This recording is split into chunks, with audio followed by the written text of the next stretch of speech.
Hello, I'm Dr. Anita Gregory, and I'd like to talk to you a little bit about colorectal cancer, specifically colorectal cancer in the setting of inflammatory bowel disease. Inflammatory bowel disease is a condition affecting the gastrointestinal tract caused by autoimmune factors, and it can have both recurring and chronic conditions. The two most common inflammatory bowel diseases are ulcerative colitis and Crohn's disease.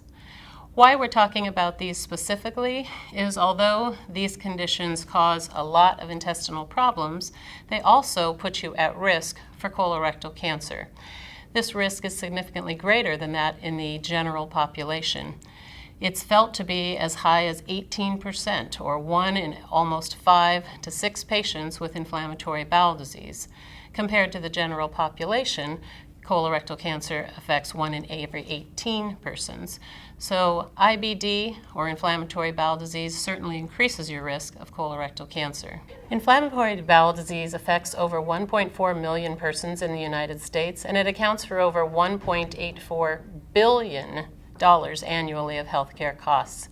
Approximately 700,000 doctor visits, over 100,000 hospital visits, and a lot of lost time from work.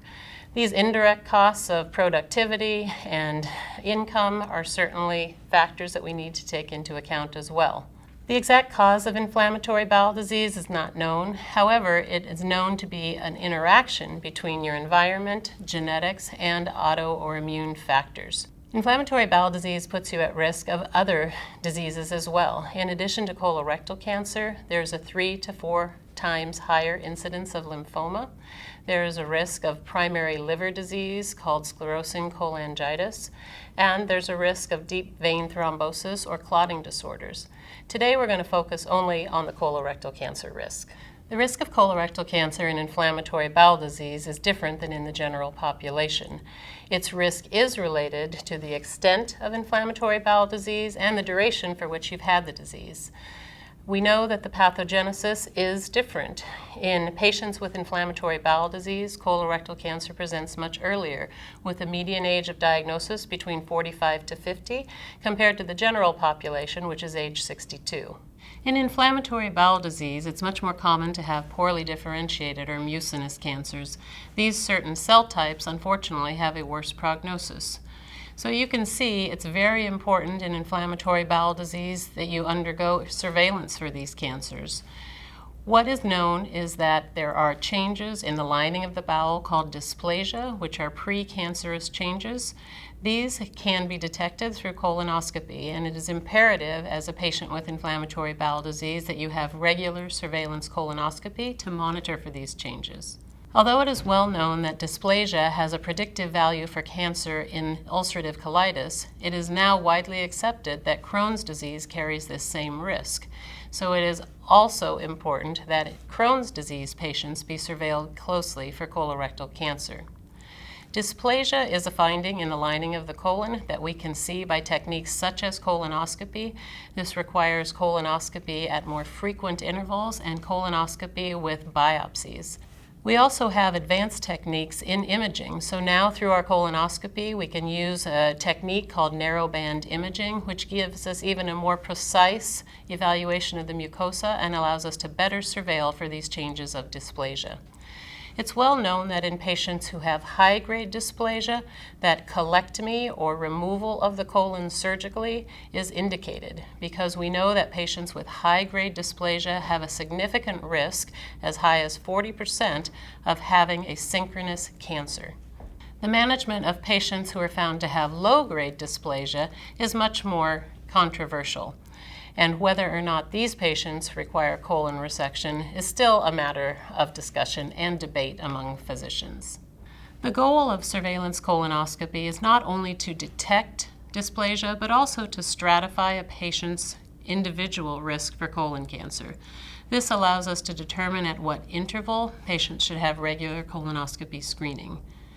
Again, the guidelines are controversial, and there is definitely differences between recommendations for Crohn's disease and ulcerative colitis. At this time, it is thought that patients with ulcerative colitis should undergo routine colonoscopies starting after 8 years of having the diagnosis of inflammatory bowel disease for those with what we call pancolitis, or affecting the whole colon. The interval can probably be longer for patients who only have a limited amount of disease. Again, whether or not these guidelines will translate into patients with Crohn's disease is still controversial, but it is certainly known that Crohn's disease patients are also at much greater risk of colon cancer and need these regular screenings as well. Guidelines from major societies such as the American Gastroenterological Association advise that patients with inflammatory bowel disease have colonoscopies every 1 to 2 years, sometimes even more frequently if dysplasia is found. Again, high-grade dysplasia means patients should be strongly considered for surgery because their risk of having invasive cancer is much greater. Currently, there are no other means of prevention of colorectal cancer other than colonoscopy and surveillance for dysplasia. Although some drugs have shown promise in reducing the incidence of colorectal cancer in the non-inflammatory bowel disease patients, we're not sure if these will translate into those patients with Crohn's disease or ulcerative colitis. Studies are underway currently using non-steroidal anti-inflammatory drugs like ibuprofen, using calcium, or even some other vitamin or mineral supplements that may play a role ultimately in the chemoprevention of colorectal cancer as well. We know that colonoscopy is important, it saves lives, and particularly in those patients with inflammatory bowel disease who are at increased risk, it's really imperative. For more information on these diseases, please visit our website, and again, thank you for your attention.